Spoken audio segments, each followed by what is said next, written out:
I'm just going to do a quick video on a few tips for how you as a spouse or a service member's family member can deal with basic training. You kind of want to keep up with the know-how.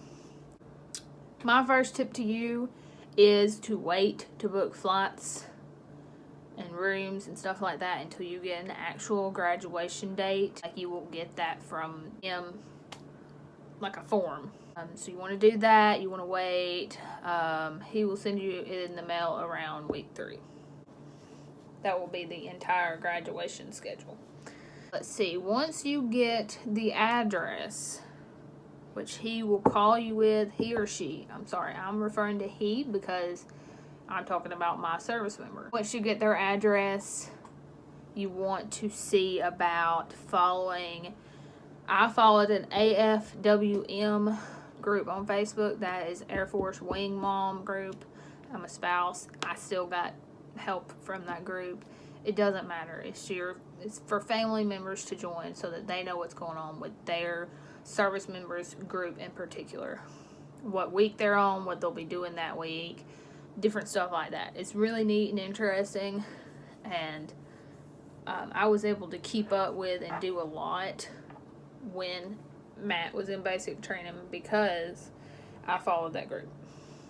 You'll need, for Air Force, you'll need their TRS and FLT, which is, I don't know what TRS means still, but their flight to join the group. So you'll click join and it'll say, we need this information from you, and you answer the questions. When he gets his first phone call, what we did, it's a good tip to go by and follow, is I let it go to voicemail. And I know, like, you want to talk to them, you're excited to hear from them, but mainly that first phone call is going to be them reading from a script. It's not going to be like, hey, sweetie, how are you? I miss you kind of phone call. Like, I still have the voicemail, and my husband was very monotone. And basically, we let it go to voicemail because he gave me his address in that voicemail. So I was able to take that down so I could write him letters, because that would be our main form of communication. Definitely wanted to have that address so that I could write him every day to be supportive and positive and motivational and help him get through that 8.5 weeks. It really sucked and broke my heart, but I felt a lot better once I got to sit down and write him letters every day. It helps a lot. Here's a big one for spouses especially. You want to make sure that you have your bills taken care of. I know this is like a financial, don't talk about it, hush hush thing, but who gives a crap? Like, we're helping each other out here. You want to be prepared to live without his income the first, the first month, because he may not get paid, or she may not get paid right away. Of course, you'll get back pay for that. You'll get it all at one time, but your service member has to have time to get that in the system in order to get paid for it.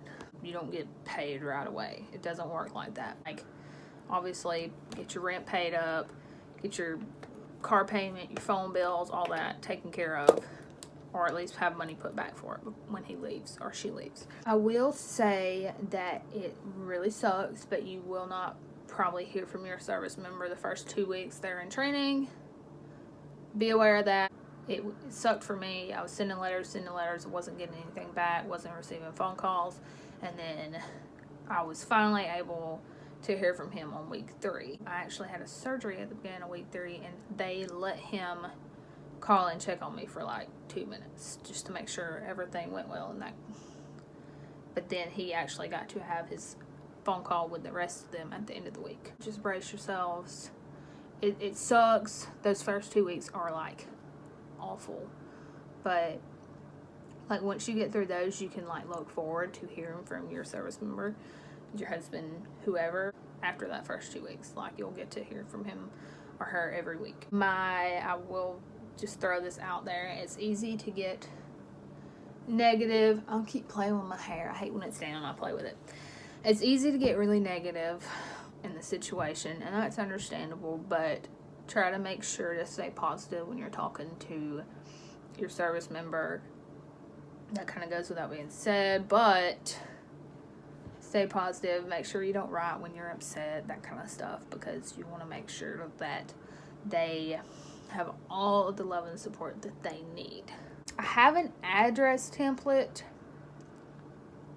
I may put it in the description. You can kind of refer to it. Basically, what you would want to use it for is when you get that initial phone call, what you would want to use this template for is to make sure that you're kind of getting the right deal here.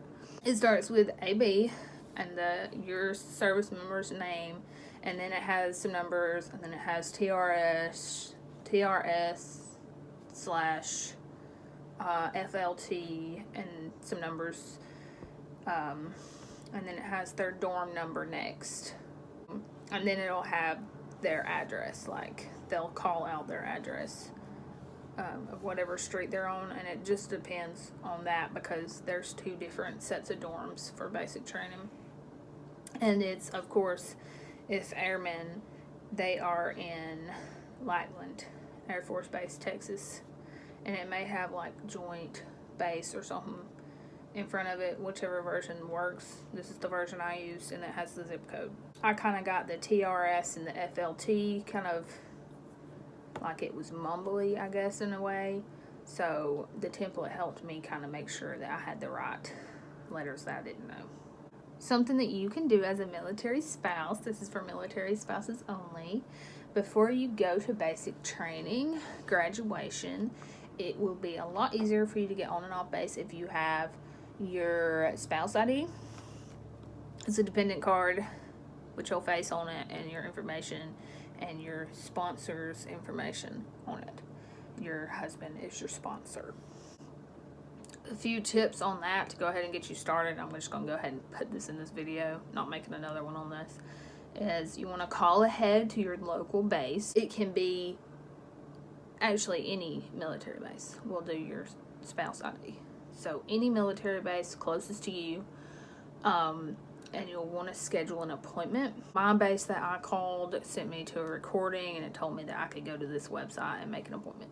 So that's what I did. You want to have 2 forms of identification. That means official, like, state identification, like your license, social security card, birth certificate, something like that. They did not take the, like, concealed carry identification. They don't take that. They don't take like work IDs and that kind of stuff. And you want to have your spouse's social security number. You want to memorize that crap. Like, you want that embedded in your brain. Like, you should know your spouse's social security number like you know your own. In fact, I forget my own half the time because I remember his, and he's all that matters. They need his social security number no matter what you do. So remember that. And remember to wait until you receive papers in the mail from your trainee. It's a packet. And what my husband did was he sent this packet of papers, and it had like TRICARE information in it, and it had where he had written his social security number down. He actually had a form filled out already. He either did it there or he did it prior to leaving that I could take with me when I went to get my ID. He filled out, it's a DEERS application form is what it is. So if you go ahead and get that, they give it to you same day. You just have to have all the information. You drive up to the gate, tell them what you're doing. They'll tell you to loop around to visitation. Visitation will,